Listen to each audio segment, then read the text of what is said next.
Good day to you, GMA troopers. I'm glad you're here. I know I'm glad to be here. Today we're going to talk about some mental health issues. Please don't run away. This is the most important thing we can address on this channel. And hopefully we can all learn from each other. So the particular topic is being able to live your life on an even keel. This was brought to my attention recently, and I'm going to have to tell you a little story. So on Friday, I'm driving to work now on Wednesday. Last Friday, we did a small concert at one of my jobs, and it was my job to do, I was on the recording, so I was responsible for running the DAW and everything. So we got some good tracks. I was looking forward to going home and listening to what we had, doing maybe a little pre-mixing. When I went to get in my car, there was no key on my ring. And I had just gotten my car back from service, and I must have put the key not all the way on the ring or whatever. Key was vanished. So what turned out to be a Good Friday turned into quite an ordeal. And so what happened was, the wife unit and I had been sharing a car since the car had been in the shop, my car, and by a freak events, we were also sharing a phone at the moment.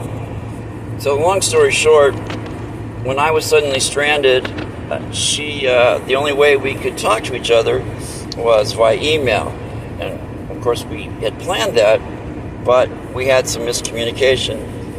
And I had the whole place looking for the key. And finally everybody went home, and I said, well, yeah, the wife unit will come pick me up.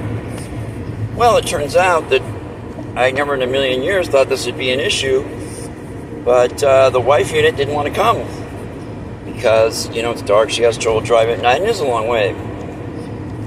So anyway, she eventually came, got lost, took her 3 hours to get there. I felt terrible. Turned into this huge fight. One of the worst fights we've ever had in almost 20 years of being married. Maybe the worst fight. We were literally had our pads and papers out,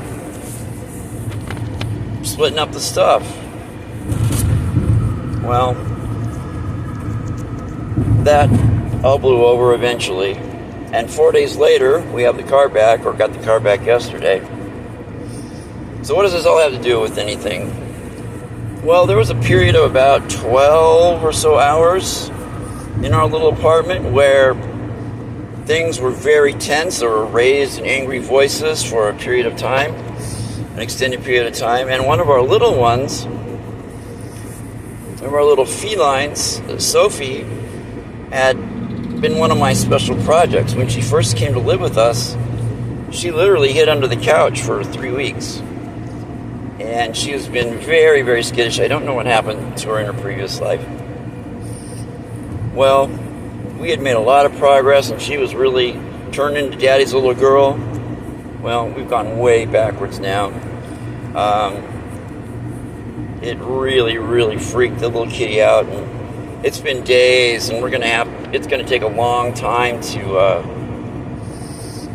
get her back. And so, it wasn't worth it. And, it could have been kids. So, I don't know what do I know the answer? No. And I know that I need to learn some more techniques of, learning to be on an even keel. Sometimes the very best thing you can do is someone told me a long time ago, and it seems to be the secret of life, really. But, living in a human body and a human brain, we have that moment between stimulus and response, or between cause and effect. So something happens or someone says something. We have that split second between what happens and how we react to it.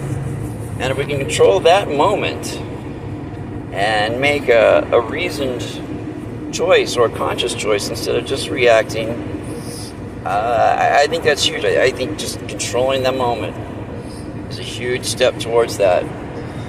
So anyway, that's the story. So I'll keep you updated on the kitty. All right.